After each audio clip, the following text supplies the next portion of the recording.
ఝాన్సీ అనే నేను నా హక్కుల కోసం పోరాడడానికి సిద్ధంగా ఉన్నాను. మరి మీరు?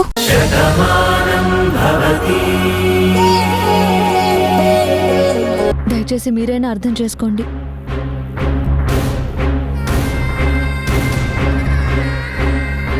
ఇప్పుడు నేను చెప్తున్నాను, నేను ఎప్పటికీ ఇక్కడ ఉండే మనిషిని కాదు, ఇక్కడ నుంచి వెళ్ళిపోయే మనిషిని. ఇప్పటికీ నేను చేసింది తప్పే అనుకుంటే మీరే శిక్ష విధించినా నేను తల వంచుతాను. తప్పులేదమ్మా. నువ్వేంటో నీకు తెలియనప్పుడు జరిగే ప్రతి పరిణామం బాధిస్తుంది.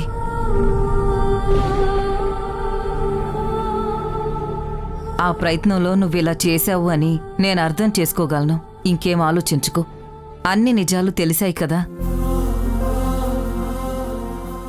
ఈసారి సంక్రాంతి పండుగ ఇక్కడే అందరం కలిసి ఆనందంగా చేసుకుందాం. ధనుర్మాసం పూర్తయ్యాక నీకు సీమంతం చేసి ఇక్కడ్నుంచి నేనే సంతోషంగా మీ అందర్నీ మీ ఇంటికి పంపిస్తాను.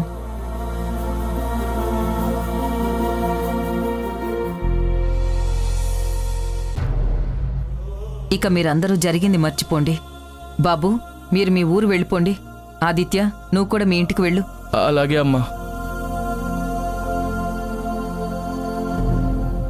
అక్క, రేపు మన ఊళ్ళో భోగిమంటలేస్తున్నాం. నువ్వు కూడా భోగిమంటల దగ్గరికి తప్పకుండా రావాలి. లేదమ్మా, నేను రాలేను. మీరందరూ సంతోషంగా చేసుకోండి. అలా అనుకో కీర్తి. అంత అభిమానంగా పిలిస్తే కాదనకూడదు. కిట్టయ్య, ఆ భోగిమంట రేపు మన ఇంటి ముందే వెయ్యండి. అలాగే అమ్మా.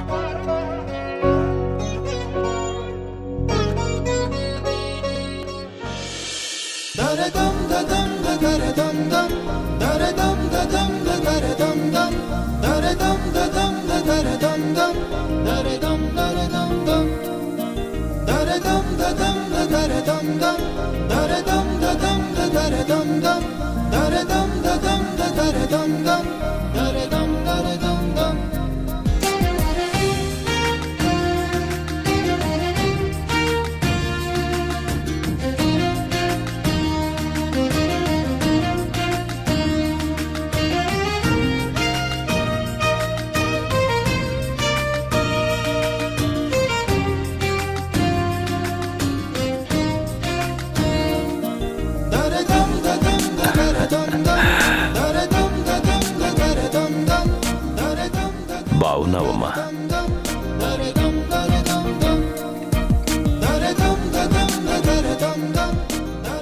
మిమ్మల్ని చూస్తుంటే భానమ్మని చూస్తున్నట్టే ఉంది.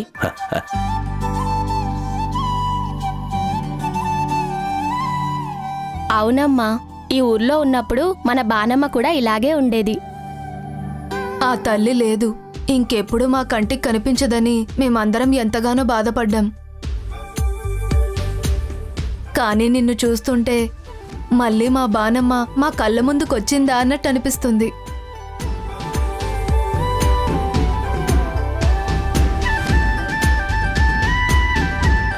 అదంతా నా అదృష్టం.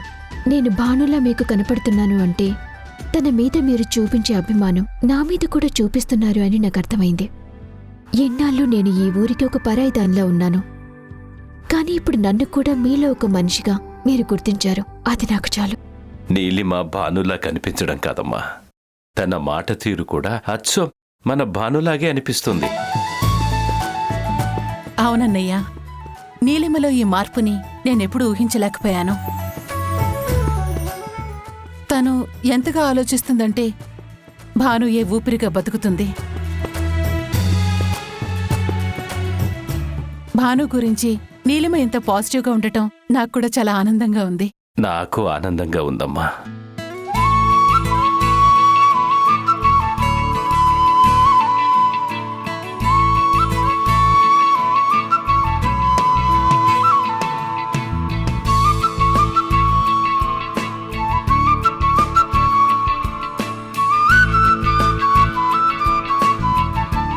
ఏ అమ్మాయి, నిన్నే ఇలారా. ఓ పద. బాగున్నారా అండి? మీరేంటి ఇక్కడున్నారు? ఇది మా ఊరేనమ్మా, సొంతూరు. ఇక్కడి నుంచి వెళ్ళి మేము హైదరాబాద్లో సెటిల్ అయ్యాం. ఎవరి అమ్మాయి? ఇంతకు ముందు ఎప్పుడు చూడలేదే. వాళ్ళది అమ్మవారి పల్లన్నయ్య. మీరు హాస్పిటల్లో ఉన్నప్పుడు వీళ్ళు కూడా ఎవరికో బాగోలేదని చెప్పి హాస్పిటల్కి వచ్చారు. అక్కడే ఈ అమ్మాయి నాకు పరిచయం అయింది. చాలా మంచి అమ్మాయి. ఓహో, ఎవరో కాదండి, మా రాధ అనుకుని ఒక అమ్మాయిని చూపించాం. కానీ తను రాధ కూడా కాదంట, కీర్తి అంట. ఈ మధ్య తెలిసింది. ఓ, సత్య, నువ్వు అలా చెప్తూ వెళ్తుంటే వాళ్ళకేం అర్థమవుతుందే? ఏం అర్థం కాకపోయినా నీ మాటలు మాత్రం చాలా బాగున్నాయి. అయినా నువ్వు ఈ ఊరెందుకు వచ్చావు? అయ్యో, మీ ఊళ్ళో జరుగుతున్న కార్యక్రమం మీకే తెలీదా? ఇక్కడ ముగ్గులు పోటీలు పెట్టారు. దానికి పెద్ద బహుమానం కూడా ఇస్తున్నారు. అందుకే నేను కూడా మంచి ముగ్గు వేయాలని వచ్చాను.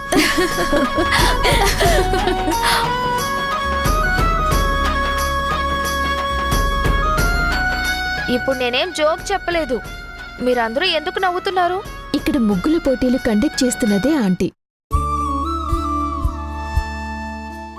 ఈ ఆంటీ ఆధ్వర్యంలోనే ఇదంతా జరగబోతుంది.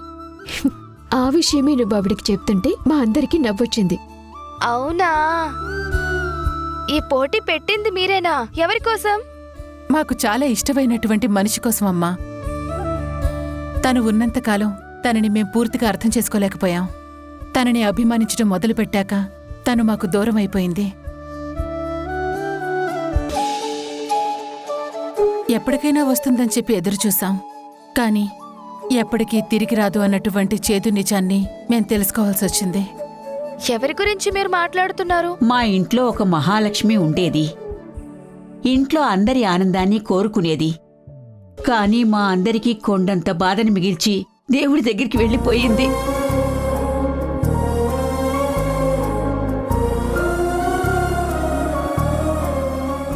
ఇప్పుడు తన పేరు మీదే ఈ ఊర్లో కార్యక్రమాన్ని మేం చేస్తున్నాం.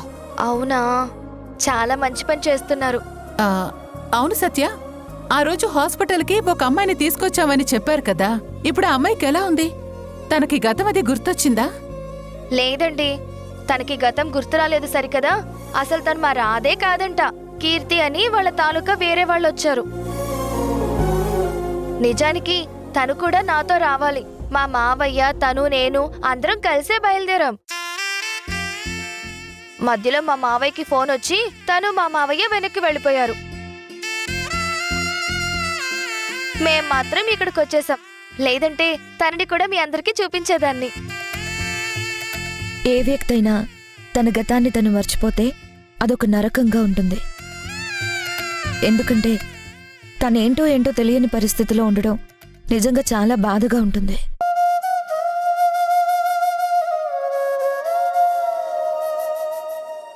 తనకి ఎలాగైనా సరే గతం గుర్తుకు రావాలని మేమందరం కోరుకుంటున్నాం. మీరే కాదు, తన గురించి మా మావయ్య కూడా చాలా గొప్పగా ఆలోచిస్తాడు. తనకి చిన్న కష్టం వచ్చినా మా మావయ్య బాధపడతాడు. తనంటే మా మావయ్యకు అంత అభిమానం.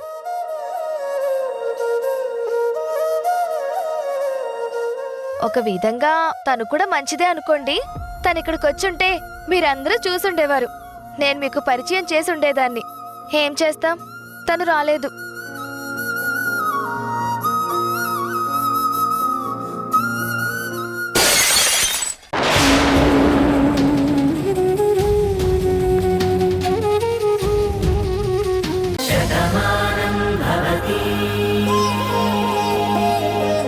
మా ఊళ్ళో కూడా భోగి పండగ చాలా బాగా జరుగుతుంది.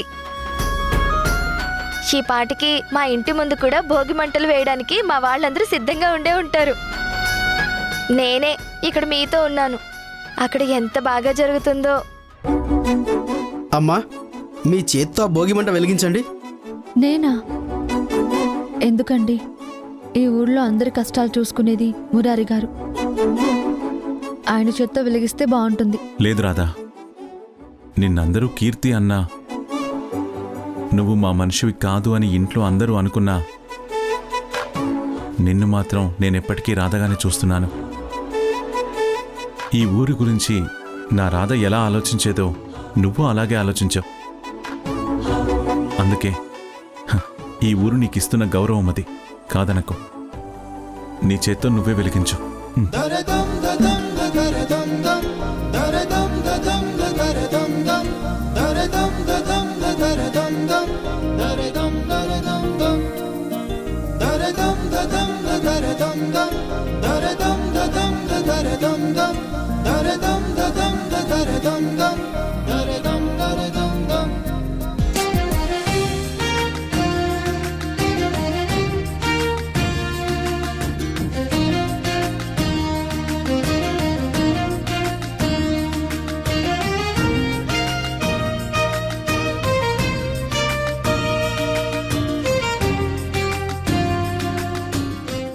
మీరు నన్ను పదే పదే రాధా అంటుంటే నిజంగానే నేను కీర్తిని కాకుండా ఉంటే బాగుండేదనిపిస్తుంది. ఈ ఊర్లో అందరూ చూపిస్తున్న అభిమానం, మరీ ముఖ్యంగా ఈ ఇంట్లో నా మీద చూపిస్తున్న మమకారానికి నేనెప్పటికీ రుణపడి ఉంటాను. నువ్వు ఈ ఊరు నుంచి వెళ్ళిపోతా ఉంటే మాకు కూడా బాధగానే ఉందమ్మా. నువ్వెప్పటికీ ఇక్కడే ఉండిపోవాలని మేం కోరుకున్నాం. మా మురారి బాబు అనుకున్నట్టు నువ్వే మా రాధవయ్యుంటే ఎంత బాగుండేదనుకున్నాం. కానీ చూసావా అమ్మా, విధి ఎంత విచిత్రమైందో. ఒకే రూపంతో ఇద్దరు మనుషులు ఉన్నారు. ఆ రాధమ్మ ఏమైపోయిందో తెలియదు. నువ్వు మాత్రం కీర్తి అని అందరూ చెప్తున్నారు. అందరూ చెప్తున్నదే వింటున్నాము, కానీ నేను ఎవరన్నది ఇప్పటికీ నాకు అర్థం కావట్లేదు. అన్నింటికీ కాలమే సమాధానం చెప్తుందని మాత్రం ఎదురుచూస్తున్నాను. నిజం కూడా ఈ మంట లాంటిది. దాన్ని సరిగ్గా చూస్తే వెలుగును పంచుతుంది, కానీ దాంతోనే ఆడుకోవాలనుకుంటే ఆ నిప్పే దహిస్తుంది. అలాగే ఈ నిజం కూడా ఎక్కువ రోజులు దాగదు. ఈ నిప్పులాగే బయటకొస్తుంది, ఈ వెలుగులాగే అందరికీ కనిపిస్తుంది.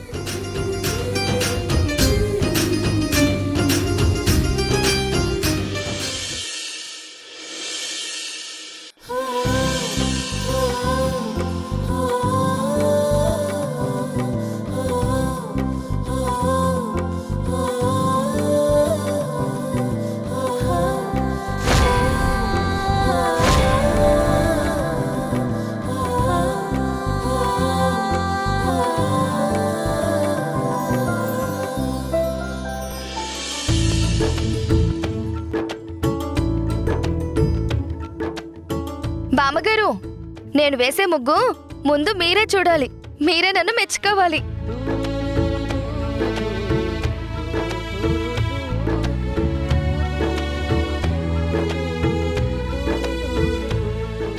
అలాగే లేవే, నువ్వు చాలా హడావుడి చేస్తున్నావు. నాకు బాగా నచ్చావు.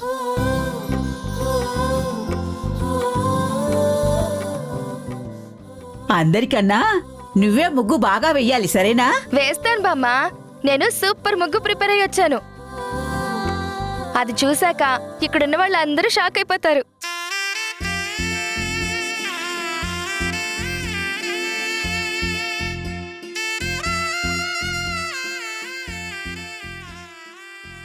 ఇది ముగ్గుల పోటీ కదా, అందరూ అలాగే ప్రిపేర్ అయ్యి ఉంటారు.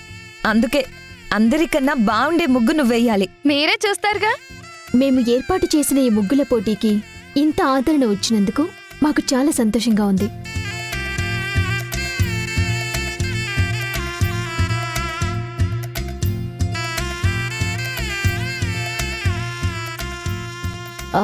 మీరందరూ ఇక్కడికొచ్చి ఎంతో అందమైన ముగ్గులు వేయటానికి సిద్ధంగా ఉన్నారు. మరింకా సేపట్లో ఈ పోటీ ప్రారంభమవుతుంది. ఇప్పుడు ఈ పోటీని నిర్వహిస్తున్న ఉర్మిళాదేవి గారు మాట్లాడతారు. Aunty please. అందరికీ నమస్కారం. తెలుగు వారందరికీ భోగి పండుగ శుభాకాంక్షలు. తెలుగు రాష్ట్రాల్లో సంక్రాంతి అనేది ఒక పెద్ద పండగ. 3 రోజులు జరుపుకునే ముచ్చటైన పండగ.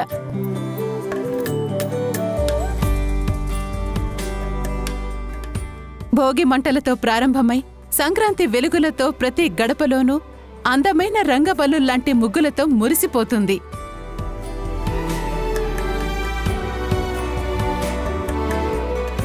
కనుమ రోజు చక్కని పిండి వంటలతో, బంధుమిత్రుల ఆనందాల హేళ్లతో ఈ పండగ అంగరంగ వైభవంగా జరుగుతుంది. పంట చేతికొచ్చిన తర్వాత జరిగేటువంటి తొలి పండగ కాబట్టి ప్రతి ఇంటిలోని ధాన్యరాశులతో పాటు ఆనంద రాశులు కూడా వెళ్లి విరుస్తాయి.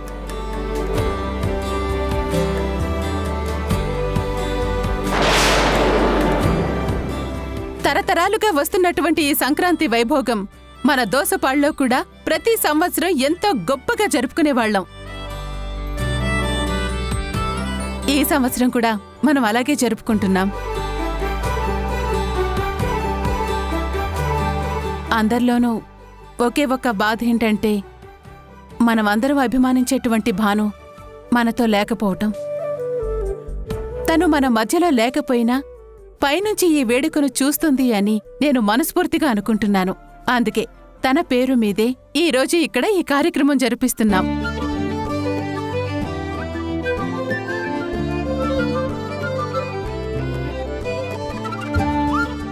మీ ప్రతిభని గుర్తిస్తూ ఒక మంచి బహుమానాన్ని కూడా మేం అందించబోతున్నాం. మొదటి బహుమతి కింద 5 లక్షల రూపాయలు ఇస్తున్నాం.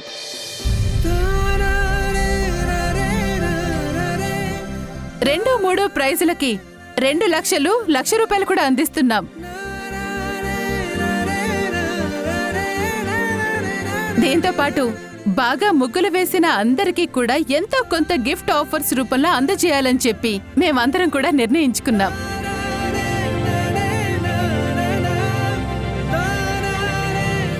అందుకే మీరందరూ చక్కటి ముగ్గులు వేసి అందరినీ అలరించవలసిందిగా కోరుకుంటున్నాం. మరింకా సేపట్లో ఆ కార్యక్రమం కూడా ప్రారంభమవబోతుంది. ఆ నీలిమని చూసారా? ఎంత ఆనందంగా ఉందో. ఆ కుటుంబానికి ఎంతో ద్రోహం చేసి ఏమీ తెలియనట్టు తనే ఆ ఇంటికి సర్వస్వం అయినట్టు వాళ్ళతో ఎలా కలిసిపోతుందో. వాళ్ళందరూ తనని అభిమానిస్తున్నారు. అనవసరంగా నువ్వే వెళ్ళి వాళ్ళతో గొడవ పడుతున్నావేమో. వాళ్ళందరూ మంచివాళ్ళరా.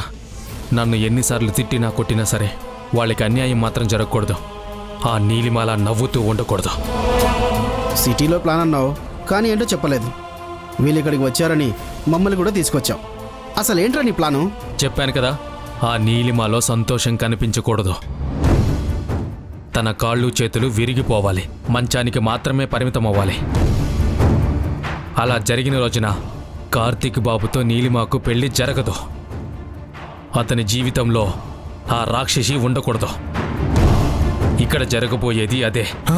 ఏంట్రా వాళ్ళ ఊరు వచ్చి నీలిమ మీద అటాక్ చేస్తావా? తేడా వచ్చిందంటే ఇదే ఊళ్ళో మనల్ని చంపి పాతరేస్తారు. నీకేమైనా అర్థమవుతుందా? చెప్పాను కదరా, నాకు చెడు చేసిన వాళ్ళ గురించి వద్దన్నా కూడా వదలను.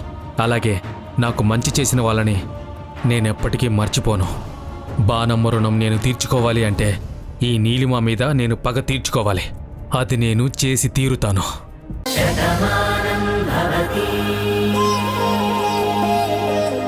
నేను సంక్రాంతి కోసం పెట్టిన ముగ్గిది. నన్ను పొగడ్డం మానేసి ముగ్గెలా ఉందో చెప్పండి. చెప్పాను కదా బాను, ఈ ప్రపంచంలో నాకు అందంగా కనిపించేది నువ్వే. నిన్ను మించి ఏది నాకు గొప్పగా కనిపించదు. ఈ ముగ్గు నీలాగే ఉంది అంటే అది ఎంత అందంగా ఉందో నా మాటల్లో నీకు అర్థమయ్యే ఉంటుంది కదా.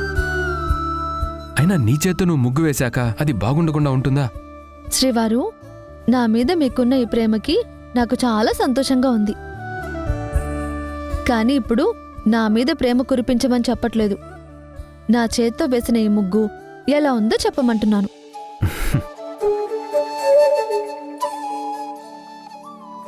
చాలా దరిద్రంగా ఉంది.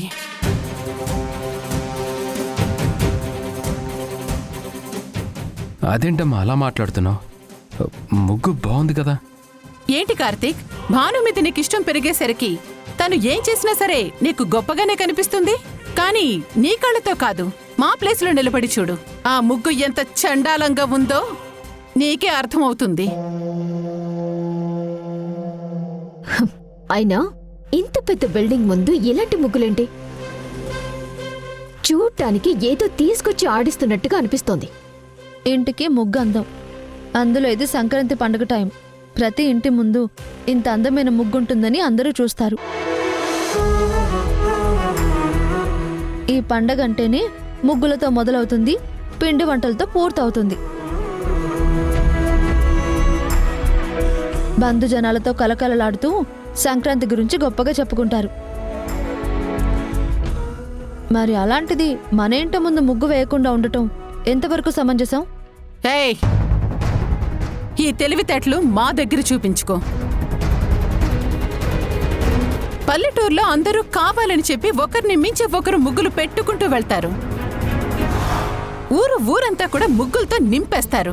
కానీ ఇది సిటీ. ఇక్కడ ఎంత సింపుల్ గా ఉంటే అంత బాగుంటుంది. అయినా ఇంటి ముందు ముగ్గంటే చూస్తే అందంగా ఉండాలి. అంతేకాని ఆకాశమంత ముగ్గేసి నేనే పెట్టాను అని చెప్పుకుంటే చాలా చిరాగ్గా ఉంటుంది. భాను అంటే నీ కోపం ఉండొచ్చమ్మా, కానీ తను వేసిన ముగ్గు బాగోలేదంటే మాత్రం నాకు బాధగా ఉంది. అంత అందమైన ముగ్గు గురించి నువ్వు ఇలా మాట్లాడితే నా మనసు కష్టంగా ఉంది. ఏంటి కార్తీక్, ఆంటీ మాటనే కాదంటున్నావు? నీ భార్య కోసం మీ అమ్మను బెదిరిస్తున్నావా? చూడు నీలిమా, మాటలతో పెడార్థాలు తీస్తూ నువ్వు గొడవలు పెట్టాలని ప్రయత్నించుకో. ఆయన ఉద్దేశం అది కాదు. నా కొడుకు ఉద్దేశం ఏంటనేది నువ్వు చెప్తేనే కానీ తెలుసుకోలేనంత అమాయకురాల్ని కాదు. చూడు కార్తీక్, నేను ముగ్గు గురించి మాట్లాడుతున్నాను. ఈ ఇంటి ముందు ఇన్ని రంగులతో ముగ్గు వేస్తే ఇంటికున్న అందం పోతుంది అని నేను చెప్తున్నాను. వెంటనే ఈ ముగ్గుని కడిగేమను.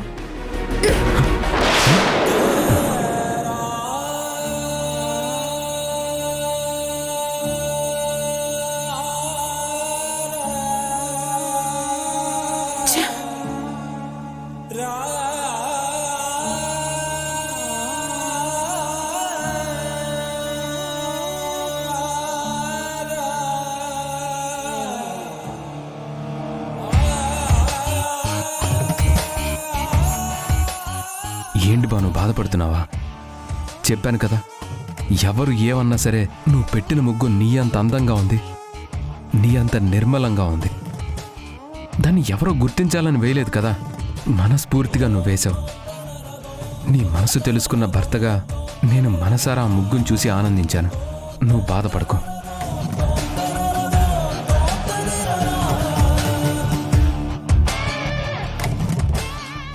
క్రితంసారి తను సంక్రాంతికి వచ్చినప్పుడు ఈ ముగ్గు పెట్టింది కదా. అంతేకాక 2-3 సార్లు ఈ ముగ్గు పెట్టడం కూడా నేను చూశాను. అప్పుడే అక్కని నేర్పమని నేను అడిగాను. అక్క దగ్గర నేను నేర్చుకున్నాను. బాను ఈ ఊరిది కాబట్టి ఈ ఊర్లో ఉన్నవాళ్ళు నేర్చుకుంటారంటే సబబుగానే ఉంది. కానీ నువ్వు మా ఊరి అమ్మాయివి కాదు కదా, మరి నీకు ఈ ముగ్గు ఎలా వచ్చింది? నేను ఈ ముగ్గు ఒకరి దగ్గర నేర్చుకున్నాను. ఎవరు నీకు ముగ్గు నేర్పించారు? అదే చెప్పాను కదా, మా ఇంట్లో కీర్తి అని ఒక అమ్మాయి ఉందని. తనే నాకీ ముగ్గు నేర్పించింది.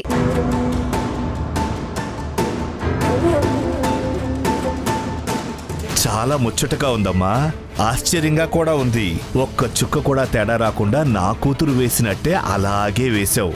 మనిషిని పోలిన మనుషులుంటారని విన్నాను, కానీ కళ కూడా ఒకేలాగా ఉంటుందా? ఏంటి మావయ్య మీరు? భాను అంటే మనందరికీ అభిమానం కాబట్టి ఆ ముగ్గు గురించి మనం అంత ఆలోచిస్తున్నాం. ఇలాంటి ముగ్గులు చాలా చోట్ల వస్తాయి. తను కూడా నేర్చుకుందేమో, అలా ఎందుకు అనుకోకూడదు? అవును నాన్న, లేని పాను ఈ ముగ్గు నేర్పిస్తుందని మనం ఎలా ఊహిస్తాం? నానా, ఒకేలాంటి ముగ్గు ఇద్దరూ ఒకేలా వేశారు. మరి ఫస్ట్ ప్రైజ్ ఎవరికివ్వాలి? ముందు మనమందరం స్టేజ్ మీదకి వెళ్దాం. అక్కడ మార్కుల్ని బట్టి ఎవరికి ఏ ప్రైజ్ ఇవ్వాలనేది నిర్ణయించుకుందాం. మీరంతా ఇక్కడే నిలబడండి. పదండి. రేయ్,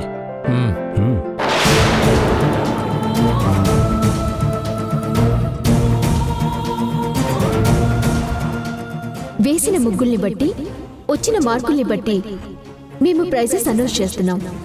అన్ని ముగ్గులు చాలా బాగా వచ్చాయి. ప్రతి ఒక్కరూ మీ ప్రతిభని చాలా గొప్పగా చూపించారు.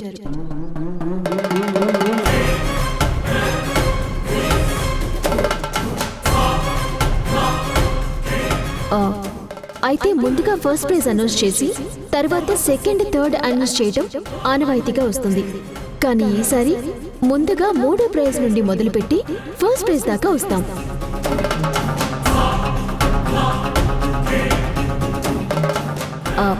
మూడవ బహుమతి మహాలక్ష్మి గారు.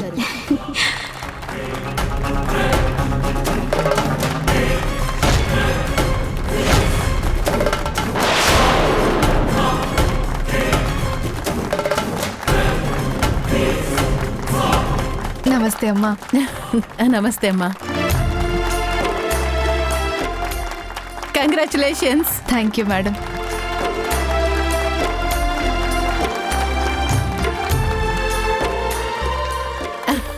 Thank you. నమస్తే. రెండవ బహుమతి శ్రీమతి మాధవిలత గారు.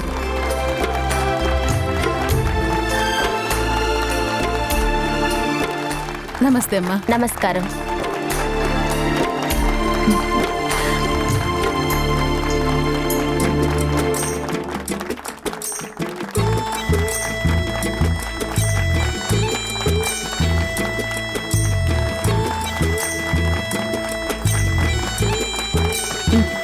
Thank you madam.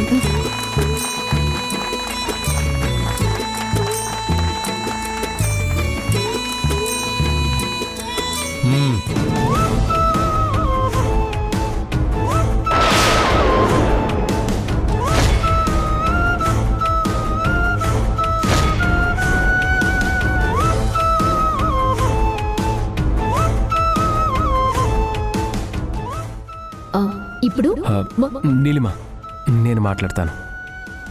అలాగే.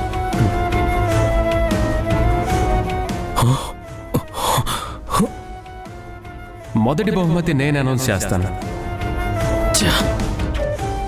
నేనెంతగానో ప్రేమించే నా భాను పేరు మీద జరుగుతున్న ఈ పోటీల్లో మా ఊహకి అందని విధంగా భాను వేసే ముగ్గుని ఇద్దరు వ్యక్తులు ఇక్కడ వేశారు.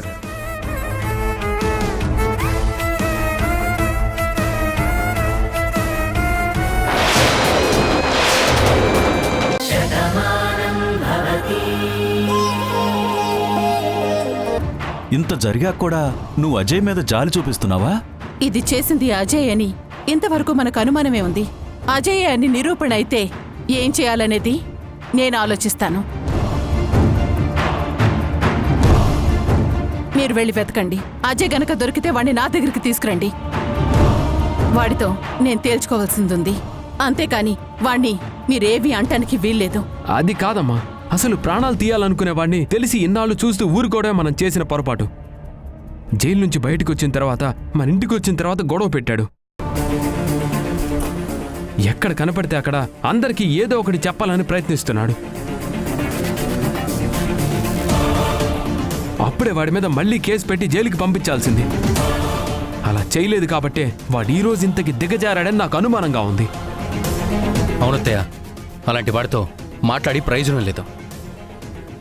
వాడంతూ తేల్చవలసిందే. నేను చెప్పాను కదా వాడి సంగతి నేను చూస్తాను అని.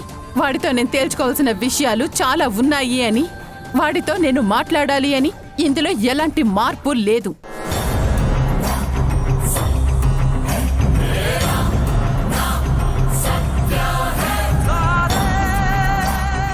ఇదంతా గనక చేసింది వాడే అయితే వాణ్ణి నా దగ్గరికి తీసుకురండి. ఇది ఫైనల్.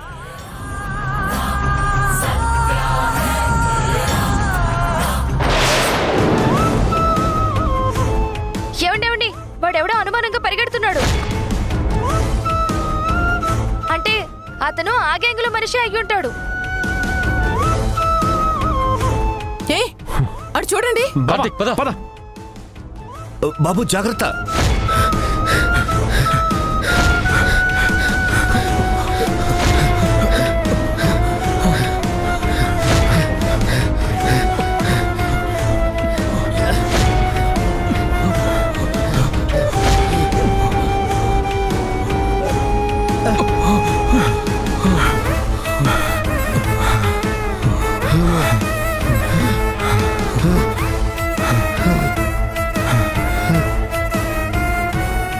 రేయ్, నీళ్ళెందుకోరా?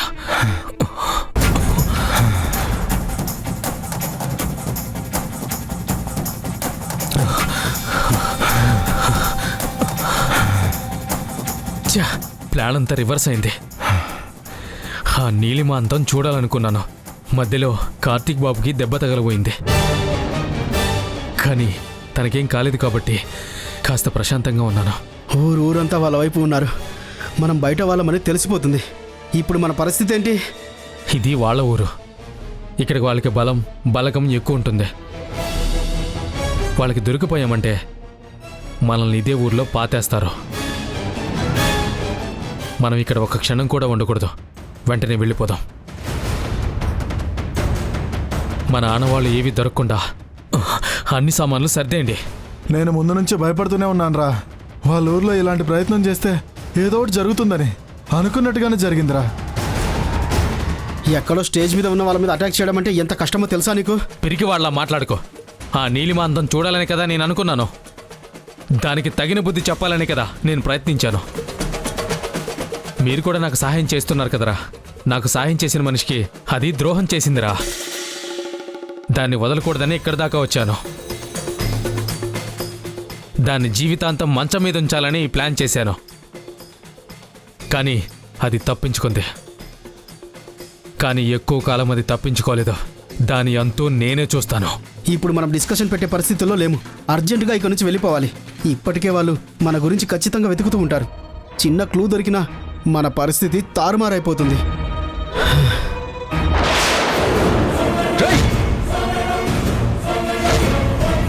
ఆగరా!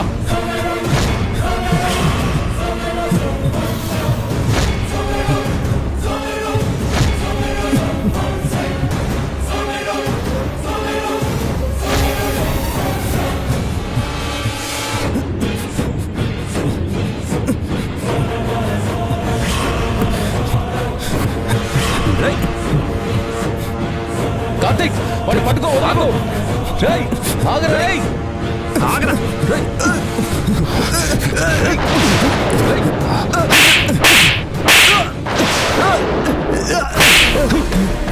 నువ్వు ఈ ఊరు వాడివే కదా, ఎందుకు ఇలాంటి పని చేశావు? ఈ ఊరు కోసమే కదా అత్తయ్య మేమందరం వచ్చాం. ఈ ఊర్లో అందరినీ ఆదుకోవాలనే కదా ఈ కార్యక్రమం పెట్టాం. అలాంటిది నువ్వే ఇలాంటి ప్రయత్నం చేయొచ్చా? నా భావనకి ఈ ఊరంటే ఎంతో ఇష్టం. మీ అందరినీ తను ఎంతగానో ఆదరిస్తుంది, ఎంతగానో అభిమానిస్తుంది. తను మీ అందరి కోసం ఎంతగానో పాటుపడేది. అలాంటి తన ఆత్మ శాంతిస్తుందనే కదా ఇక్కడ ఈ ముగ్గులు పోటీలు పెట్టి అందరికీ సాయం చేయాలని మా అమ్మ అనుకుంది. కానీ మీరు తిన్నింటి వాస లెక్క పెట్టినట్టుగా మాకే ద్రోహం తలపెట్టారు. అసలు నేనేమనుకోవాలి? మమ్మల్ని క్షమించండి బాబు గారు. మాకు మీ ఎవరి మీద కోపం లేదు. మీరందరూ మాకు దేవుళ్ళతో సమానం. మరి ముఖ్యంగా బాణం అంటే మా అందరికీ ఎంతో గౌరవం. అందుకే ఆ తల్లి కోసం ఇదంతా చేశాము. ఏం మాట్లాడుతున్నావు నువ్వు? భాను కోసం ఇదంతా చేయడం ఏంటి? అసలు భాను చనిపోయింది కదా. మరి నువ్వేంటి ఎలా మాట్లాడుతున్నావు? ఆగు బావా. భాను కోసం చేశాను అని చెప్తున్నాడంటే ఖచ్చితంగా దాని వెనక అసలు కారణం ఏదో ఉంటుంది. అజయ్ నీకేమైనా డబ్బిచ్చాడా? డబ్బు ఆశ చూపించాడా? లేక ఇంకేమైనా విషయాలు చెప్పాడా? డబ్బు కక్కుర్తి పడలేదు బాబు. నా ప్రాణం పోయినా కూడా ఆ పని చేయను. ఎందుకంటే ఈ రోజు మేమింత తింటున్నామన్నా, మా కుటుంబాలు చల్లగా ఉన్నాయన్నా ఆ తల్లి బాణమ్మ చలవా. అలాంటి అమ్మాయి విషయంలో ఆ నీలిమ తప్పుగా ప్రవర్తించిందని ఊరందరికీ తెలుసు. ఆ నీలిమ మీద మీరు అభిమానం చూపించడం మా అందరికీ చాలా కోపంగా ఉంది. అందుకే ఆ నీలిమ అంతం చూడాలని అజయ్ అడిగాడు. నేను సాయం చేశాను బాబు. మా అమ్మ మీద ఒట్టేసి చెప్తున్నాను బాబు, మీ ఎవరి మీద మాకు కోపం లేదు. ఆ నీలిమ మీద కోపం తప్ప. నీలిమ మారిపోయిందని చెప్తున్నాం కదా, అది కూడా నమ్మటం లేదా? సరే, ముందు అజయ్ ఊర్లో ఎక్కడ తలదాచుకున్నాడో మాకు చెప్పు. వాడిని వెంటనే పట్టుకోవాలి. లేదు బాబు, నేను చెప్పను. చూడు, నిజంగా నీకు భాను మీద గౌరవం ఉంటే, తనని అభిమానించే మనిషివే అయితే నువ్వు నిజం మాకు చెప్పే తీరాలి. లేదంటే వద్దు బాబు, మేము దేవతలా చూసే బాణమ్మ మీద ఒట్టు వేయకండి. పదండి బాబు, చూపిస్తాను. పోదరా, పోదా.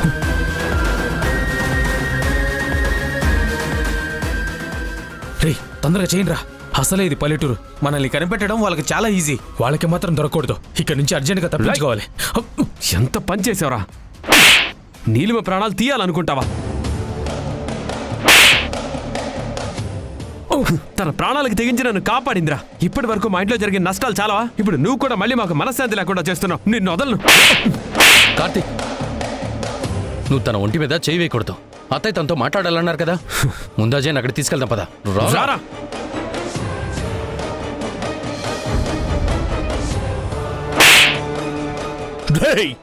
ఎందుకు చేసావురా ఇలాంటి పని? చెప్పరా.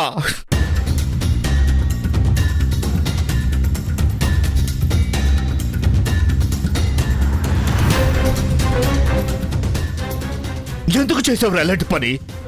మీ మీద గౌరవం ఉంది, మీరు చెప్పిన మాట వింటాను అనే ఎందుకురా ఇలాంటి పనులు చేస్తున్నావు? నా కుటుంబం మొత్తం బాధపడేలాంటి పని ఎందుకు చేశావు? ఒరే, ఏ ఇల్లైనా పచ్చగా ఉండాలని కోరుకునే వాళ్ళవరా మేము.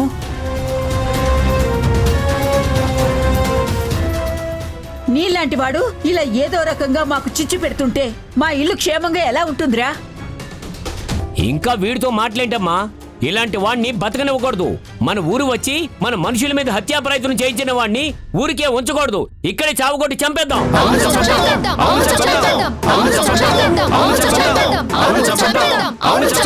ఆగండి.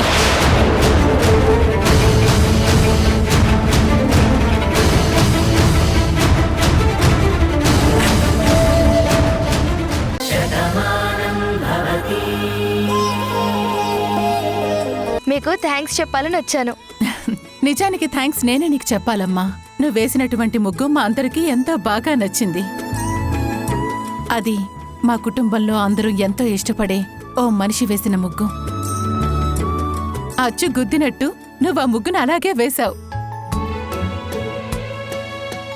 అది తనే వేసింది అన్నట్టుగా ఉంది. అందుకే ప్రైజ్ కూడా నీకే వచ్చేలా చేశాం. కానీ ఎంతో పెద్ద మనసుతో ఆ ప్రైజ్ మనీని నువ్వు పేదవాళ్ళకి సహాయం చేయమని చెప్పావు. నువ్వు చిన్నపిల్లవైనా సరే నువ్వంత గొప్పగా ఆలోచించినందుకు నాకు కూడా చాలా సంతోషంగా ఉంది. ఇదేం నా గొప్పతనం కాదండి, మా మావయ్య గొప్పతనం. తనే నాకు చెప్పాడు, మన దగ్గర కావాల్సినంత డబ్బుంది, ఆ డబ్బు మనకెందుకు, అవి ఎవరైనా లేని వాళ్ళకి ఇవ్వమని చెప్పమన్నాడు. దానికి మా కీర్తి కూడా సపోర్ట్ చేసింది. తను కూడా చాలా మంచిది. కీర్తి అంటే ఆ రోజు హాస్పిటల్కి తీసుకొచ్చిన అమ్మాయేనా? అవునండి, తనే. తనిప్పుడు ప్రెగ్నెంట్ కదా, అందుకే రెగ్యులర్గా చెకప్ కోసం సిటీకి తీసుకొస్తాము. పాపం తను గతాన్ని కూడా మర్చిపోయింది. తనకి గతం గుర్తు రావాలని మా మావయ్య కూడా ఎంతగానో అనుకుంటున్నాడు. ప్రతి మనిషి జీవితంలో ఏదో ఒక లోపాన్ని పెడతాడమ్మా ఆ భగవంతుడు. కానీ దాని వెనకాతల తప్పకుండా ఒక బలమైనటువంటి కారణం ఉంటుంది. అది మనకి తెలియక ఇదిగో ఇలా జరిగింది అని చెప్పి బాధపడతాం. ఏంటోనండి, మీరు చెప్పిన మాటలు అర్థమైనట్టే ఉన్నాయి, కానీ నాకు మాత్రం ఏమీ అర్థం కావడం లేదు. సరే, ఒక నిమిషం ఉండు, ఇప్పుడే వస్తాను.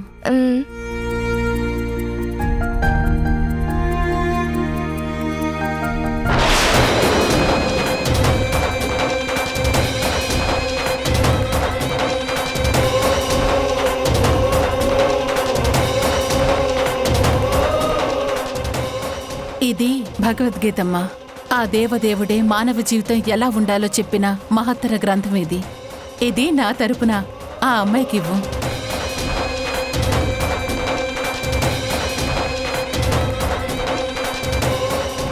అదేంటండి, భగవద్గీత అనేది చచ్చిపోయినప్పుడు మాత్రమే కదా వినిపిస్తారు. మరి మీరేంటి మా కీర్తికి ఇవ్వమంటున్నారు? అయ్యయ్యో, తప్పమ్మా. ఈ గ్రంథం ఇంట్లో ఉన్నా ఇందులోని వాక్యాలు చదివినా మనిషి జీవితంలో ఎంతో మార్పొస్తుంది. అదేంటి, భగవద్గీతలో ఇంత గొప్పతనముందా? అవునమ్మా. అసలు మనిషి పుట్టుక దగ్గర్నుంచి ఈ ప్రపంచాన్ని విడిచి వెళ్లిపోయేంత వరకు ప్రతిరోజు ఒక సంఘర్షణ జరుగుతుంది. అలా ఎన్నో ప్రశ్నలనేవి ఉదయిస్తాయి. ఆ ప్రశ్నలకి మనిషి భయపడతాడు. తన జీవితం ఎందుకిలా అయిపోయిందని చెప్పి బాధపడతాడు. ప్రపంచంలో ఎదురీదలేక ఎంతో మదనపడుతూ ఉంటాడు. కాని చిన్నతనం నుంచే భగవద్గీత చదవటం మొదలు పెడితే మానవ మనుగడ ఎలా ఉంటుందో, ఎలాంటి పరిస్థితుల్లో మనం ఎలా మెలగాలి, అసలు జీవితం అంటే ఏంటి, దాన్ని పంచభూతాలతో మమేకమై ఈ ప్రపంచంలో మనం ఎలా మెలగాలి అనేది ఈ గీతలోని సారాంశం. సాక్షాత్తు ఆ శ్రీకృష్ణ భగవానుడు చెప్పినటువంటి మాటలే ఇందులో అక్షర రూపంలో ఉంటాయి. మనిషి కన్ను తెరిచిన దగ్గర్నుంచి కాలగమనం మొత్తం ఇందులో ఉంటుంది. అందుకే ప్రతి ఒక్కరూ కూడా ఈ గీతని చదివినా, ఈ గీతలోని సారాంశాన్ని విన్నా అది మనలోని ఎనలేని మార్పుని తీసుకొస్తుంది. ఆ అమ్మాయి గతాన్ని మర్చిపోయింది అంటున్నావు, పైగా గర్భవతి అంటున్నావు. ఇలాంటప్పుడు ఈ గీత ఆ అమ్మాయి చదివింది అంటే తనలో తప్పకుండా ఒక మంచి మార్పు వస్తుందనే నమ్మకం నాకుంది. అందుకే నా తరపున తనకి బహుమతిగా ఈ భగవద్గీతని అందజేయి. తప్పకుండా ఇస్తానండి. మీరు చెప్తుంటే ఇప్పుడే ఈ భగవద్గీత చదవాలని నాకు ఉంది. మా ఇంట్లో కూడా భగవద్గీత ఉంది, నేను కూడా చదువుతాను. అలాగే ఇది కీర్తికిస్తాను. వెళ్ళొస్తాను. ఒక నిమిషం.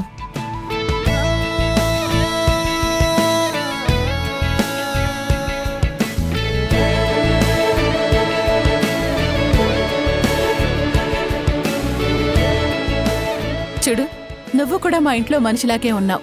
నేను చూస్తుంటే మా సొంత మనిషిలా ఉన్నావు. అందుకే మీ వాళ్ళందరికీ పండుగ కానుక ఇదిగో ఈ స్వీట్స్ నేను ఇచ్చానని చెప్పివ్వమ్మా.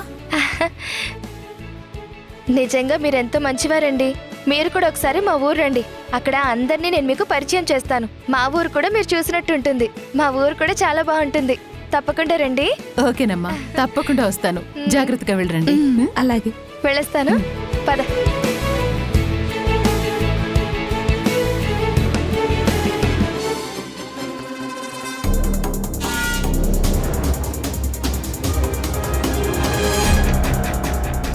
ఇక్కడే పెట్టాను కదా, ఏమైంది? నేను ఎక్కడైనా పెట్టి మర్చిపోయానా? బాబుగారు కాఫీ తీసుకోండి. నాకేం అవసరం లేదు. ఏంటి బాబుగారు ఏదో వెతుకుతున్నారు? అదే లక్ష్మి, భాను ఫోటో టేబుల్ మీద పెట్టాను. ఆ ఫోటో కనిపించడం లేదు. నువ్వేమైనా చూసావా? చూశాను బాబుగారు. ఇందాకే నేను ఇల్లు ఊడుస్తుంటే గాలికి ఎగురుచి పడినట్టుంది. నేను తీశాను. చాలా మంచి పని చేసావు లక్ష్మి. ఆ ఫోటో ఏమైందోనని నేనెంతో టెన్షన్ పడుతున్నాను. నువ్వు తీసావు కదా, ఆ ఫోటో ఎక్కడ పెట్టావు? అదే బాబుగారు, ఆ పుస్తకం కృష్ణుడి బొమ్మతో ఉంటుంది కదా, ఆ పుస్తకంలో పెట్టాను. భగవద్గీత? అవును బాబుగారు, ఆ పుస్తకంలోనే పెట్టాను. సరే.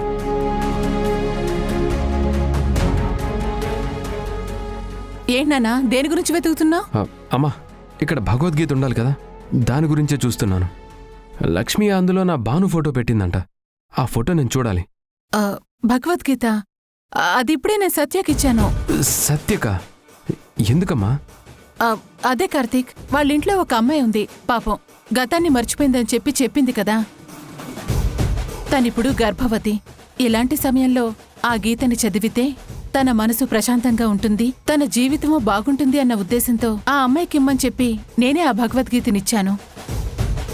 కానీ అందులో భాను ఫోటో ఉందని నిజంగా నాకు తెలియదురా. అయితే వాళ్ళు ఎంతో దూరం వెళ్ళుండరు. నేను వెంటనే వెళ్ళి ఆ ఫోటో అరే తెచ్చుకుంటాను. ఆగు, ఎక్కడికెళ్తావు? ఈ పాటికి వాళ్ళు చాలా దూరం వెళ్ళిపోయి ఉంటారు. అమ్మా, నా భాను నేను ఎలాగో కాపాడుకోలేకపోయాను. తను ఆ రోజు మన ఇంటి పరిస్థితులు బాగుపడటం కోసం వెళ్తోంది అనుకున్నాను.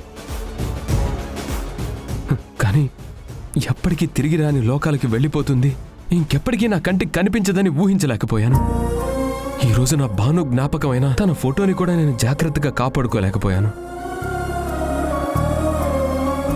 అది కూడా పోయింది అంటే నా భానుయే కాదు, తన ఊహలు కూడా నా నుంచి దూరం అయిపోతున్నాయేమో అని నాకు చాలా భయంగా ఉందమ్మా.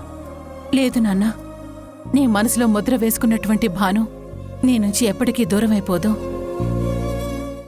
ఒక ఫోటో ఎక్కడికో వెళ్ళిపోయినంత మాత్రాన ఆ మనిషి మీదున్నటువంటి మమకారం కానీ తన మీదున్నటువంటి ఆప్యాయత అనురాగాల్ని కానీ మర్చిపోతాం అనుకోవటం అది భ్రమ అవుతుంది. ఫోటో దూరమైనందుకు నువ్వేం బాధపడకు. భానుకి సంబంధించినటువంటి ఎన్నో ఫోటోలున్నాయి కదా, అవన్నీ మన దగ్గరే ఉంటాయి. ఇప్పుడు ఆ భగవద్గీతలో ఆ ఫోటో ఎందుకు వెళ్తుందో, ఏ కారణంతో వెళ్తుందో మనకు కూడా తెలీదు. ఫ్రేమ్ కట్టించుకున్న ఫోటో నా పొరపాటు వల్లే పడి పగిలిపోయిందమ్మా. ఆ ఫోటో నేను బయట పెట్టడం ఏంటి, అదలా వెళ్ళిపోవడం ఏంటి, ఇదంతా తలుచుకుంటేనే బాధగా ఉంది. రే నాన్న, మన ఊహకు అతీతంగా ఎన్నో జరుగుతాయి. ప్రతి ప్రశ్నకి భగవద్గీతలో సమాధానం ఉంటుందని ఆ అమ్మాయికి నేనే చెప్పి తనకిచ్చి పంపించాను. కానీ చూసావా, అందులో మన భాను ఫోటో ఉంటుందని నా ఊహకు కూడా అందలేదు. దీని వెనకాల కూడా ఏదో ఒక కారణం ఉండే ఉంటుంది. రే, నువ్వు అనవసరంగా ఆలోచించి బాధపడకు. ఏం జరిగినా సరే ప్రతిదానికి ఒక కారణం ఉండే ఉంటుంది. అంతా ఆ భగవంతుడే చూసుకుంటాడు.